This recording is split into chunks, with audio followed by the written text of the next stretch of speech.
श्री गणेशाय नमः। श्री हरि। श्री लिंग महापुराण 73वां अध्याय। लिंगार्चन की विधि तथा उसकी महिमा। तुत जी बोले, हे ऋषियों, क्षण भर में त्रिपुर को जलाकर देव महेश्वर के चले जाने पर भगवान पद्मयोनि ब्रह्मा ने श्रेष्ठ देवताओं की सभा में इस प्रकार कहा। पितामह बोले, लिंग मूर्ति देव देवेश महेश्वर की उपेक्षा करके दिति से उत्पन्न महा तेजस्वी तारक पुत्र तथा तारक का बलवान पुत्र तारकाक्ष, पराक्रमी कमलाक्ष, दैत्यराज विंधुमाली तथा अन्य राक्षस भी अपने बंधुओं सहित मारे गए। इस प्रकार प्रभु श्री हरि की माया से भगवान महादेव का त्याग करके वे सब अपने पुरों तथा नागरिकों सहित विनिष्ट तथा ध्वस्त हो गए। अतः लिंग मूर्ति सदाशिव की सर्वदा पूजा करनी चाहिए। जब तक उनकी पूजा होगी तभी तक देवताओं की स्थिति बनी रहेगी। अतः श्रेष्ठ देवताओं को नित्य श्रद्धा पूर्वक शिव का पूजन करना चाहिए। समस्त जगत लिंगमय है, सब कुछ लिंग में प्रतिष्ठित है। अतः जो आत्म सिद्धि चाहता है उसे शिवलिंग की विधिवत पूजा करनी चाहिए। सभी देवता, दैत्य तथा दानव लिंगार्चन से ही प्रतिष्ठित हैं। यक्ष, विद्याधर, सिद्धगण, मांस भक्षी, राक्षस, पितर, मुनि, पिशाच, किन्नर आदि लिंग मूर्ति का अर्चन करके सिद्धि को प्राप्त हुए हैं, इसमें संदेह नहीं है। अतः हे देवताओं, जिस किसी भी प्रकार से नित्य लिंग की पूजा करनी चाहिए। हम लोग उन बुद्धिमान देवादिदेव के पशु हैं। अतः पशुपत व्रत करके पशुपत्व का त्याग करके लिंग मूर्ति सनातन महादेव की पूजा करनी चाहिए। हे श्रेष्ठ देवताओं, 5 प्रणव युक्त 5 प्राणायामों के द्वारा पंचभूतों का शोधन करके, हे देवताओं, 4 प्रणवों के साथ 4 प्राणायामों द्वारा पुनः उसी प्रकार के 3 प्रणवों के साथ 3 प्राणायामों द्वारा पुनः 2 प्रणवों सहित 2 प्राणायामों के द्वारा शोधन करके प्राणायाम परायण होकर ओमकार का न्यास करके तदंतर ओमकार का उच्चारण करके प्राण तथा अपान वायु को नियंत्रित कर ज्ञान मृतक रूपी ज्ञानामृत रूपी प्रणव से सभी अंगों को आप्लावित मानकर, हे सुवर्तों, तीनों गुण, चौथा अहंकार, 5 तन मात्राओं, 5 भूतों, 5 ज्ञानेन्द्रियों, 5 कर्मेंद्रियों का शोधन करके पुनः युगल पुरुष का शोधन करके अपने शरीर को चिदात्मक स्वरूप मानकर अग्नि भस्म है, वायु भस्म है, व्योम आकाश भस्म है, जल भस्म है, पृथ्वी भस्म है, ऐसा कहकर भस्म का स्पर्श करना चाहिए। भस्म का स्पर्श करना चाहिए। जो तीनों संध्याओं में भस्म स्नान करता है वह योगी तथा सभी तत्वों का ज्ञाता हो जाता है। हे श्रेष्ठ देवताओं, स्वयं भगवान शिव ने पाश बंधन से मुक्ति के लिए इस पाशुपत व्रत को कहा है। हे देवताओं, इस प्रकार पाशुपत व्रत करके पूर्व काल में मेरे तथा महात्मा विष्णु के द्वारा देखे गए लिंग में परमेश्वर की विधि पूर्वक पूजा करके लोग 1 वर्ष में पशुत्व से मुक्त हो जाते हैं। हम लोगों को सभी कर्मों के देव महेश्वर की पूजा यत्न पूर्वक ब्राह तथा अभ्यंतर विधि से करनी चाहिए, ऐसा मैं मानता हूँ। हे श्रेष्ठ देवताओं, मेरी विष्णु की तथा मुनियों की यह दिव्य प्रतिज्ञा है, इसमें संदेह नहीं है। अतः शिव का पूजन अवश्य करना चाहिए। यदि कोई एक क्षण या एक मुहूर्त भी शिव का चिंतन नहीं करता तो वही उसकी हानि है, वही दोष है, वही उसका अज्ञान है और वही उसकी मूर्खता है। जो लोग शिव भक्ति में संलग्न हैं, अंतःकरण से शिव को प्रणाम करने वाले हैं तथा शिव के स्मरण में लगे रहे हुए हैं, वे दुख के पात्र नहीं होते। सुंदर भवन, दिव्य आभूषण, स्त्रियां तथा तुष्टि पर्यंत धन, यह सब शिव पूजा विधि का फल है। जो लोग महाभोगों तथा स्वर्ग का राज्य चाहते हैं, वे सभी समयों में लिंग मूर्ति महेश्वर का अर्चन करें। सभी प्राणियों का वध तथा छेदन करके और इस संपूर्ण जगत को जलाकर भी जो एकमात्र विरूपाक्ष शिव की पूजा करता है, वह पापों से लिप्त नहीं होता है। मेरे द्वारा पूजित यह शिला में लिंग सभी देवताओं के द्वारा नमस्कृत है। ऐसा कहकर पहले ब्रह्मा जी ने तीनों लोकों के स्वामी, देवों के भी देव तथा तीन नेत्रों वाले रुद्र की पूजा करके प्रिय वचनों से उनकी स्तुति की। उसी समय से इंद्र आदि देवता शरीर में भस्म पोतकर पाशुपत व्रत करके साक्षात महेश्वर की पूजा करने लगे। इस प्रकार श्री लिंग महापुराण के अंतर्गत पूर्व भाग में ब्रह्म प्रोक्त लिंगार्चन विधि नामक 73वां अध्याय पूर्ण हुआ। 74वां अध्याय ब्रह्मा की आज्ञा से विश्वकर्मा द्वारा विभिन्न लिंगों का निर्माण करके देवताओं को प्रदान करना एवं देवताओं द्वारा उन उन लिंगों का पूजन, लिंगों के विविध भेद तथा उनकी स्थापना का महात्म्य। सुत जी बोले, विश्वकर्मा ने प्रभु ब्रह्मा की आज्ञा से अपने अधिकार के अनुरूप लिंगों का निर्माण करके उन देवताओं को दिया। विष्णु ने इंद्रनील नीलकांत मणि से निर्मित लिंग की पूजा की। नीलकांत मणि से निर्मित लिंग की सदा पूजा की। इंद्र ने पद्मराग निर्मित लिंग की। विश्वा के पुत्र कुबेर ने स्वर्ण निर्मित लिंग की। विश्वे देवों ने चांदी से बने हुए लिंग की। वसुओं ने चंद्रकांत मणि से बने हुए सुंदर लिंग की। वायु ने आर्कुट पीतल से बने हुए लिंग की तथा दोनों अश्वनी कुमारों ने मिट्टी से बने हुए लिंग की सदा पूजा की। राजा वरुण ने स्फटिक से बने हुए लिंग की। आदित्यों ने तांबे से बने हुए लिंग की। बुद्धिमान सोमराट ने मोती से बने हुए अत्युत्तम लिंग की। अनंत आदि महानागों ने प्रवाल निर्मित शुभ लिंग की और महात्मा दैत्यों तथा राक्षसों ने लोहे से बने हुए लिंग की पूजा की। हे द्विजोतमो, गृहकों ने 3 प्रकार के लोहे से निर्मित लिंग की। गणों ने सर्वलोह में लिंग की और चामुंडा तथा सभी माताओं ने बालू से बने हुए लिंग की पूजा की है। नेत्रिति ने लकड़ी से बने लिंग की। यम ने मरकत से बने शुभ लिंग की। नील आदि रुद्रों ने भस्म निर्मित शुद्ध तथा शुभ लिंग की भक्ति पूर्वक पूजा की।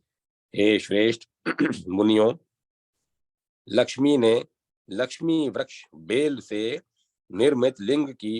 गुह ने गोमय से निर्मित लिंग की। मुनियों ने कुश के अग्रभाग से निर्मित उत्तम लिंग की। वामदेव आदि ने पुष्प के लिंग की। मनोन्मणि ने गंधों से निर्मित लिंग की और सरस्वती ने रत्न अथवा रुद्र के जल से निर्मित लिंग की पूजा की। दुर्गा ने वेदी सहित स्वर्ण निर्मित अत्युत्तम शिवलिंग की। उग्रों ने आटे से बने हुए लिंग की। सभी मंत्रों ने घृत निर्मित शुभ लिंग की। सभी वेदों ने दधि निर्मित लिंग की एवं पिशाचों ने सोस निर्मित लिंग की पूजा की। इन सभी ने पूजा करके ब्रह्मा जी की कृपा से यथा योग्य पद प्राप्त किया। इस विषय में अधिक कहने से क्या लाभ। शिवलिंग की पूजा करने से ही यह चराचर जगत स्थित है, इसमें संदेह नहीं है। द्रव्यों के भेद से 6 प्रकार का लिंग कहा गया है। उनके कुल 44 भेद कहे गए हैं। प्रथम प्रकार का लिंग पाषाण निर्मित कहा गया है। वह 4 प्रकार का होता है। हे श्रेष्ठ मुनियों, द्वितीय प्रकार का लिंग रत्न निर्मित होता है, वह 7 प्रकार का होता है। शिव जी का तीसरे प्रकार का लिंग धातु निर्मित होता है।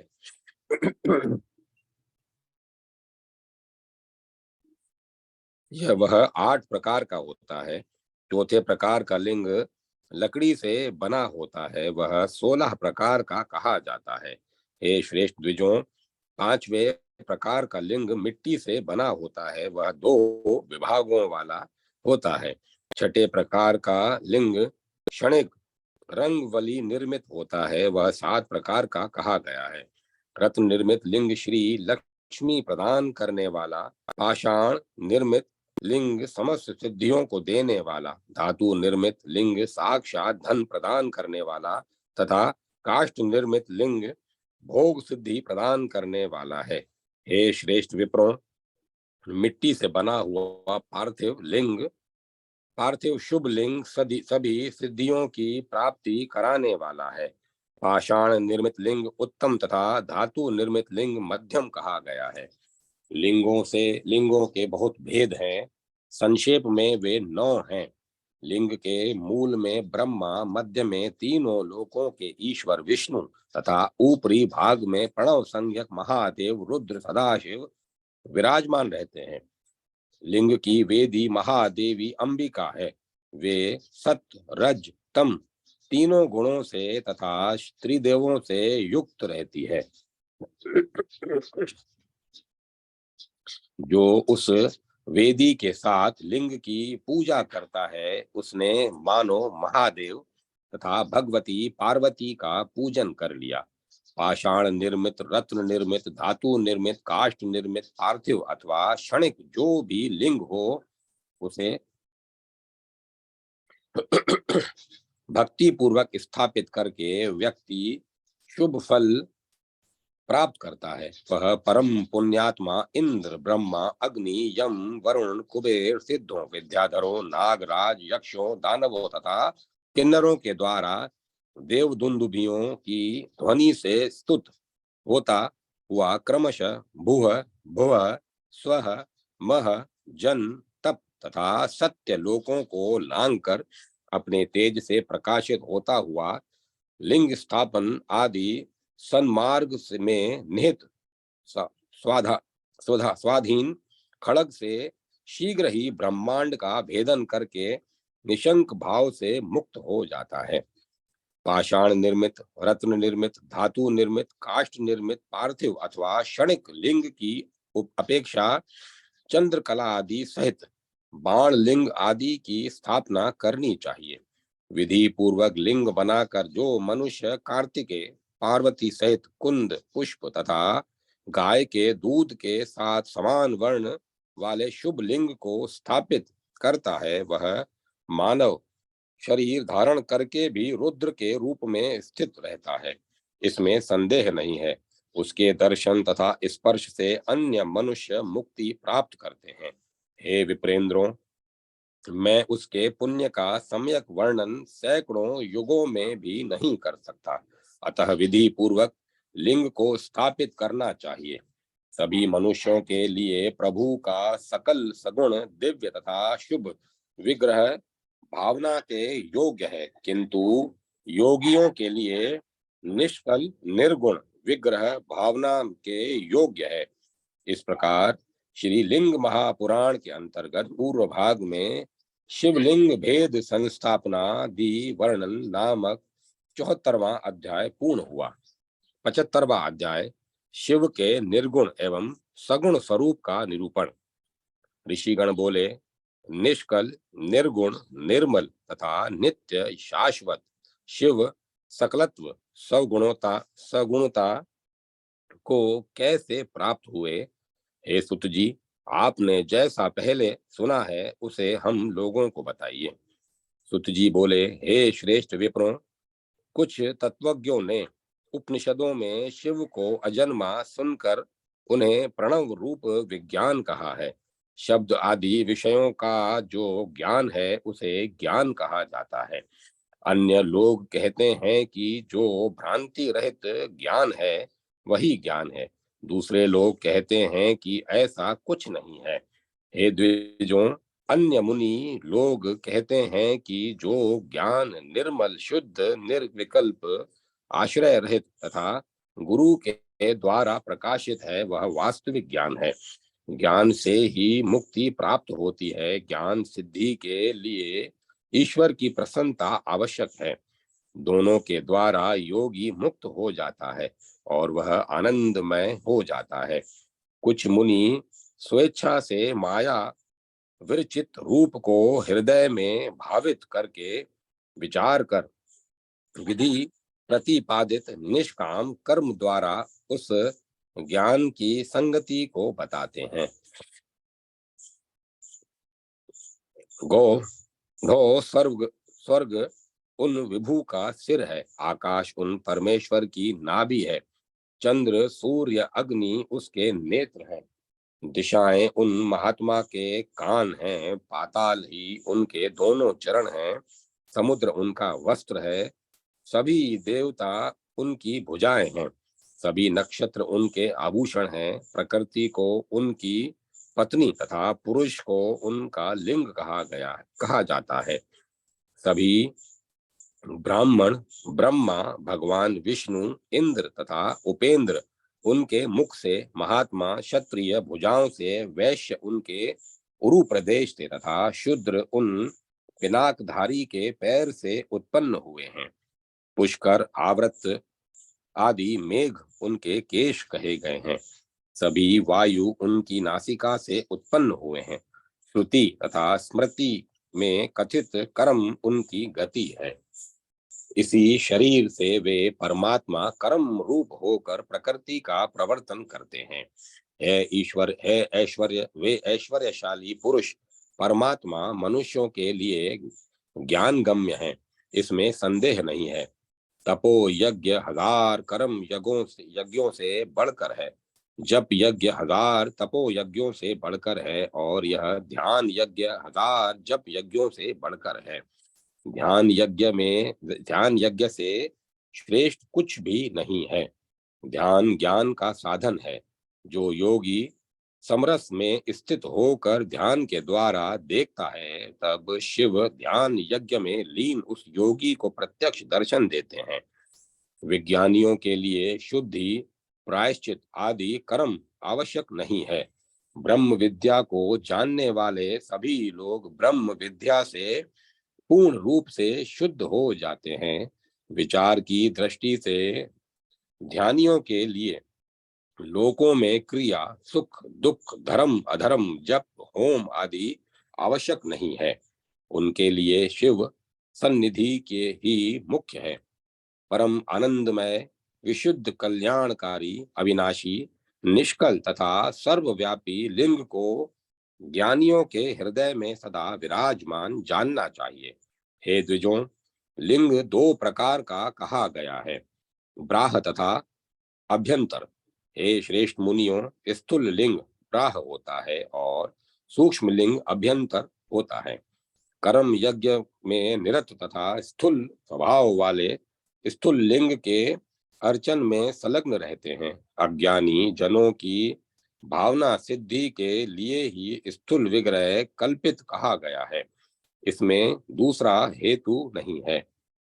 जो आध्यात्मिक सूक्ष्म लिंग है उसका प्रत्यक्ष दर्शन नहीं होता है। ऐसा वह अज्ञानी व्यक्ति सब कुछ बाहर है यह कल्पना करके ही पूजन आदि में प्रवृत्त होता है, इसमें संदेह नहीं है। जैसे ज्ञानियों के लिए प्रत्यक्ष रूप से सूक्ष्म निर्मल तथा अव्यय अविनाशी लिंग की कल्पना की गई है, वैसे ही सामान्य लोगों के लिए मिट्टी काष्ठ आदि से निर्मित स्थूल लिंग प्रकल्पित है। अतः विचार करने से निर्वयव तथा सावयव सब कुछ शिव में ही है। मोक्ष रूप पुरुषार्थ ही की भी सत्ता नहीं। श्रीमद् भागवत में एकादश स्कंद के अनुसार बंधन माया मूलक है अर्थात मिथ्या है। अतः मोक्ष की भी कोई सत्ता नहीं है, ऐसा अन्य तत्ववेता लोग कहते हैं। आकाश में एक होते हुए भी जैसे वह शरव, मिट्टी का कसोरा आदि उपाधियों के भेद से अनेक रूपों में प्रतीत होता है, वैसे ही भगवान शिव के एक होने पर भी उनकी अनेकता और एक होने पर भी उनकी एकता और अनेकता दिखाई देती है, ऐसा दूसरे लोग कहते हैं। हे सुवर्तों, एक स्थान पर स्थित होते हुए तथा एक होने पर भी सूर्य जल के आश्रयभूत विभिन्न पात्रों में उनके रूपों में अनेक रूपों में दिखाई देते हैं।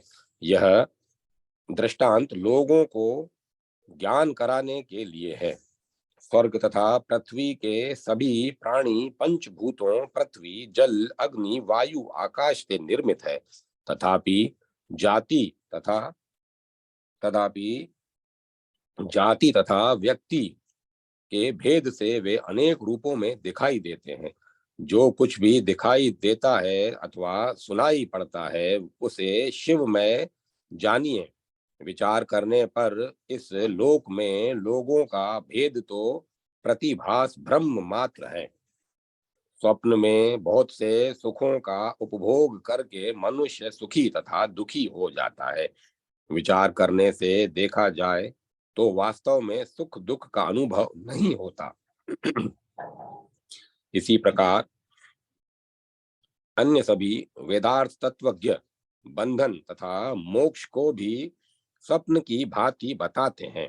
परमेश्वर शिव संसारी लोगों के हृदय में साक्षात सकल सगुण रूप से विराजमान रहते हैं और वे ही जगन में देव योगियों तथा ज्ञानियों के हृदय में निष्कल निर्गुण रूप से विराजमान रहते हैं। परमेश्वर का 3 प्रकार का विग्रह लोक में पूजित होता है। हे श्रेष्ठ द्विजों, पहला निष्कल निर्गुण, दूसरा सकल निष्कल सगुण निर्गुण और तीसरा सकल सगुण, इसमें संदेह नहीं है। कुछ लोग सदा सकल निष्कल रूप की पूजा करते हैं, कुछ लोग उन सर्वज्ञ की पूजा हृदय में शिवलिंग में तथा अग्नि में करते हैं। और हे मुनियों, संसार में रहने वाले कुछ मनुष्य स्त्री पुत्रों सहित सकल सगुण सर्वरूप की सर्वदा पूजा करते हैं।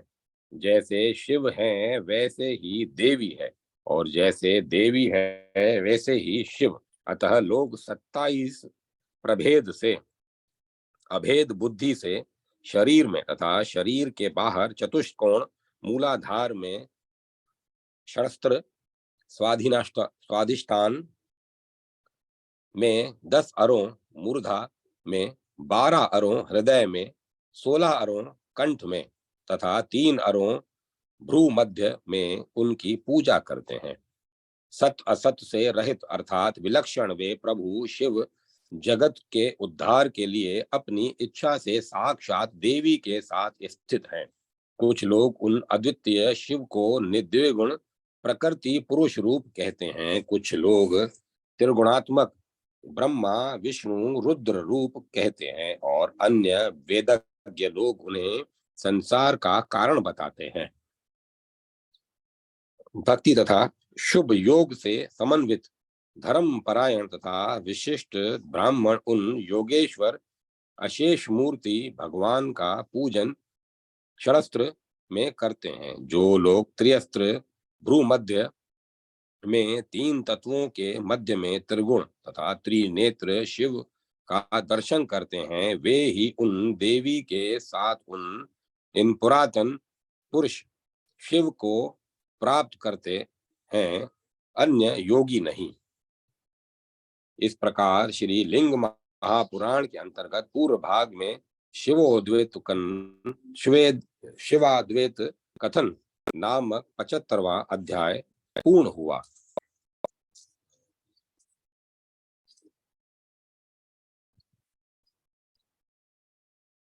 76वां अध्याय विविध शिव स्वरूपों की प्रतिष्ठा एवं उपासना का फल।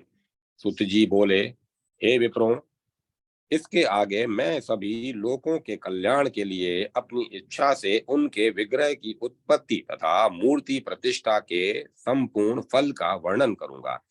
स्कंद, कार्तिकेय तथा उमा सहित महादेव की मूर्ति बनाकर उन्हें उत्तम आसन पर विराजमान करके भक्ति पूर्वक उस मूर्ति की प्रतिष्ठा कर सभी कामनाओं को प्राप्त करना चाहिए।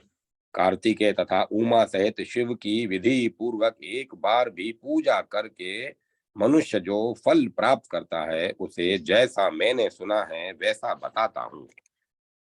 वह योगी करोड़ों सूर्यों के समान तेज वाले, सभी अभिष्ट वस्तुओं से संपन्न, रुद्र कन्याओं से युक्त, गान, नृत्य आदि नृत्य आदि से परिपूर्ण विमानों में भगवान शिव की भांति प्रलय पर्यंत विहार करता है। वहां महान सुखों का उपभोग करके वे महातेजस्वी योगी सभी कामनाओं को पूर्ण करने वाले विमानों से क्रमशः उमा लोक, कुमार लोक, ईशान लोक, विष्णु लोक, ब्रह्म लोक, प्रजापति लोक, जन लोक तथा महर लोक पहुंच जाता है। पुनः इंद्र लोक में पहुंचकर वहां 10,000 वर्षों तक इंद्र पद का भोग करने के अनंतर भूवर लोक में दिव्य तथा परम सुंदर सुखों को भोग कर मेरु पर्वत पर पहुंचकर देवताओं के भवनों में आनंद प्राप्त करता है। जो एक पैर, चार भुजाओं, तीन नेत्रों तथा त्रिशूल से युक्त हैं, जो अपने वाम भाग से विष्णु तथा दक्षिण भाग से ब्रह्मा को उत्पन्न करके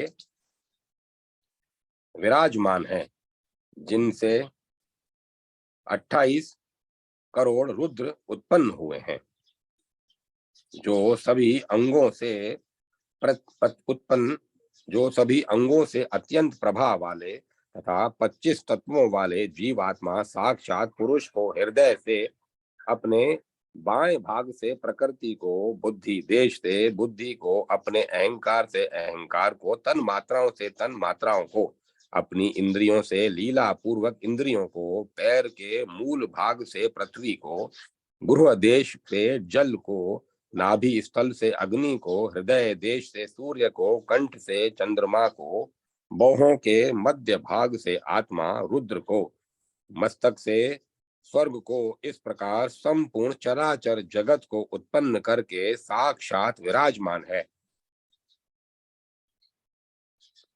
उन सर्वज्ञ तथा सर्वव्यापी परमेश्वर की मूर्ति को विधि विधान से के अनुसार बनाकर विधि पूर्वक उनकी प्रतिष्ठा करके मनुष्य शिव सायुज्य प्राप्त करता है। 3 पैरों वाले, 7 हाथों वाले, 4 श्रृंगों वाले तथा 2 सिरों वाले यज्ञेश्वर अग्नि स्वरूप ईशान को स्थापित करके मनुष्य विष्णु लोक में प्रतिष्ठित होता है।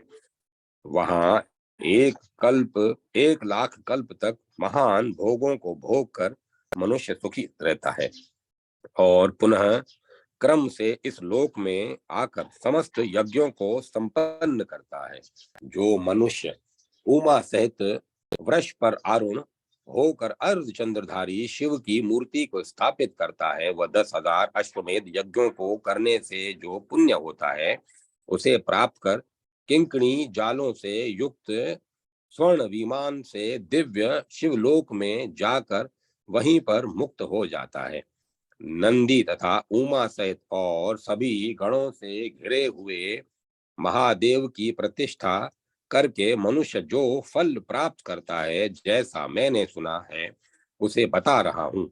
वह सूर्य मंडल के समान देदीप्यमान वृषभों से जुते हुए, अप्सराओं से भरे हुए, देव दानवों के लिए दुर्लभ और नृत्य करती हुई अप्सराओं से चारों और से पूर्णतः सुशोभित विमानों से दिव्य शिव लोक में जाकर गणाधिपति पद को प्राप्त करता है। पार्वती सहित नृत्य करते हुए 1000 भुजाओं वाले अथवा 4 भुजा वाले भृगु आदि तथा भूत समूहों से घिरे हुए पार्वती के साथ ब्रह्मा, विष्णु, इंद्र, चंद्र आदि सभी देवताओं से सदा नमस्कृत और मातृकाओं तथा मुनियों से घिरे हुए देव देवेश्वर प्रभु सर्वज्ञ परमेश्वर वृषभ ध्वज शिव की मूर्ति बनाकर भक्ति पूर्वक उसकी प्रतिष्ठा करके मनुष्य जो फल प्राप्त करता है उसे मैं बताता हूँ। सभी यज्ञ तप दान तीर्थ तथा देव दर्शन करने से जो फल होता है उसका करोड़ों गुना फल प्राप्त करके वह शिवलोक को जाता है और वहां प्रलय पर्यंत महान सुखों को भोग कर पुनः दूसरी सृष्टि को दूसरी सृष्टि का आरंभ होने पर मनुपद प्राप्त करता है।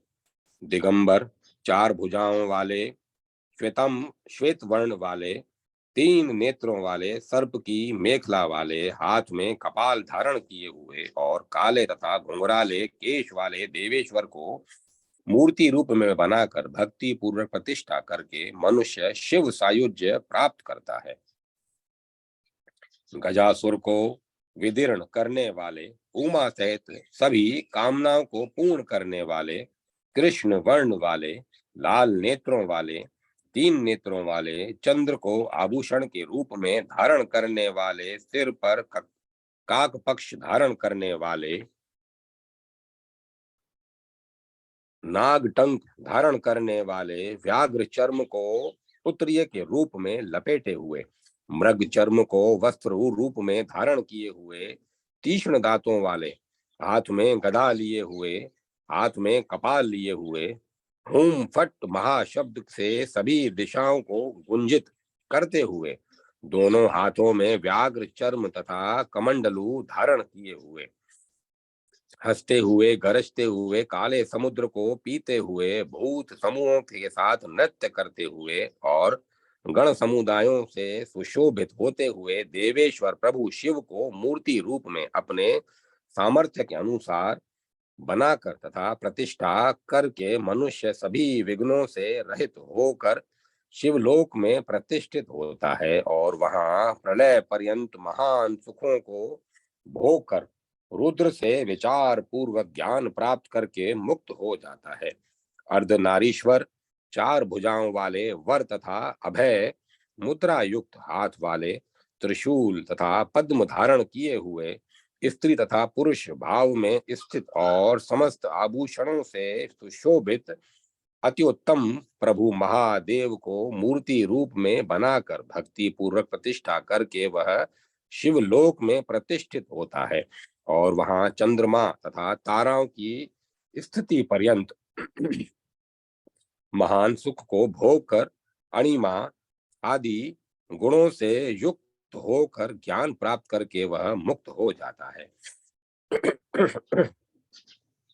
जो मनुष्य शिव प्रशिष्यों से जो मनुष्य शिष्य प्रशिष्यों से घिरे हुए उपदेश की मुद्रा में उठे हुए हाथों वाले देव देवेश तथा सर्वज्ञ लकुलीश्वर को मूर्ति रूप में बनाकर और पुनः भक्ति पूर्वक उन्हें स्थापित करके शिवलोक को जाता है वह मनुष्य 100 युगों तक वहां महान सुखों को भोग कर पुनः ज्ञान योग प्राप्त करके वहीं पर मुक्त हो जाता है। जो पूर्व देवों तथा अमरों का सर्वाधिष्ट स्थान है ध्यान मुद्रा में स्थापित चिता की भस्म लगाए हुए त्रिपुंड धारण किए हुए मुंडमाला धारण किए हुए ब्रह्मा के केश से निर्मित एक यज्ञोपवीत धारण किए हुए बाएं हाथ में ब्रह्मा का श्रेष्ठ कपाल धारण किए हुए और भगवान विष्णु का शरीर धारण किए हुए महादेव शिव की मूर्ति बनाकर तथा भक्ति पूर्वक उसकी प्रतिष्ठा करके मनुष्य भव सागर से पार हो जाता है। जो एक बार भी ओम नमो नीलकंठाय इस पुण्यदायक अष्टाक्षर मंत्र का उच्चारण करता है वह पापों से छूट जाता है और अपने सामर्थ्य के अनुसार गंध आदि उपचारों से इस मंत्र के द्वारा भक्ति पूर्वक देव देवेश्वर की विधिवत पूजा करके शिवलोक में प्रतिष्ठा प्राप्त करता है। सुदर्शन चक्र धारण किए हुए तथा जलंधर को 2 टुकड़ों में किए हुए स्वरूप में जलंधर विनाशक प्रभु महादेव को मूर्ति रूप में बनाकर भक्ति पूर्वक उनकी प्रतिष्ठा करके मनुष्य शिव सायुज्य प्राप्त करता है। इसमें संदेह नहीं करना चाहिए। पूर्व कथित लक्षणों वाले सुदर्शन चक्र के दाता तथा पुण्यमान पूज्यमान विष्णु के द्वारा नेत्र दान रूपी नेत्रों से अर्चित देवेश्वर को मूर्ति रूप में बनाकर तथा भक्ति पूर्वक उन्हें स्थापित करके मनुष्य शिवलोक में प्रतिष्ठित होता है। निकुंभ की पीठ पर स्थित अपना दाहिना चरण कमल उसकी पीठ पर टिकाए हुए, वाम भाग में पार्वती को बिठाए हुए सर्प रूपी किंकणी से वेष्टित कोहनी को अपने त्रिशूल के अग्रभाग पर टिकाए हुए और पास में हाथ जोड़कर खड़े अंधक की ओर देखते हुए स्वरूप मूर्ति को विधि के अनुसार बनाकर उसकी प्रतिष्ठा करने से मनुष्य शिव सायुज्य प्राप्त करता है। जो भक्त त्रिपुर का विनाश करने वाले देव देवेश्वर ईश्वर को इस स्वरूप में स्थापित करता है जिसमें वे धनुष बाण लिए हुए हों, अर्धचंद्र को आभूषण के रूप में धारण किए हुए उमा के साथ रथ पर बैठे हुए हो, ब्रह्मा जी उनके सारथी हों, वह भी उसी स्वरूप से शिवलोक में जाकर आनंद पूर्वक दूसरे शिव की भांति क्रीड़ा करता है। इसमें संदेह नहीं है। हे श्रेष्ठ ब्राह्मणों, वहां अपनी इच्छा के अनुसार महान सुखों को भोग कर उत्तम ज्ञान प्राप्त करके वह वहीं पर मुक्त हो जाता है।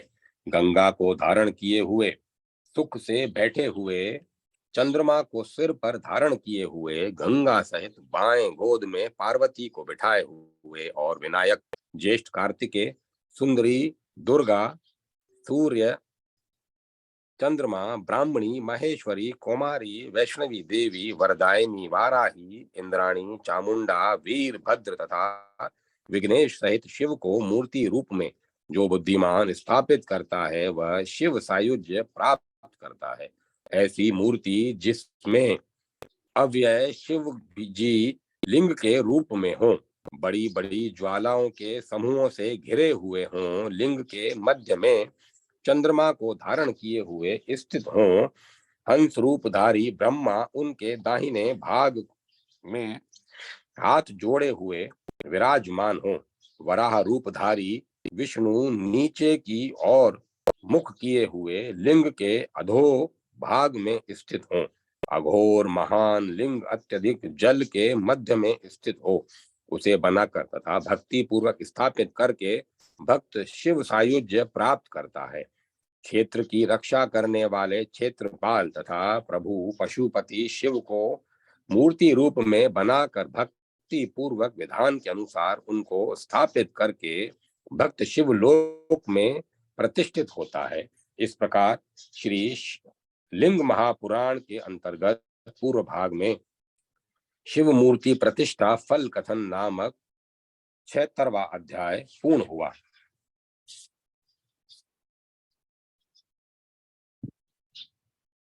अब मैं कथा को विराम देता हूँ।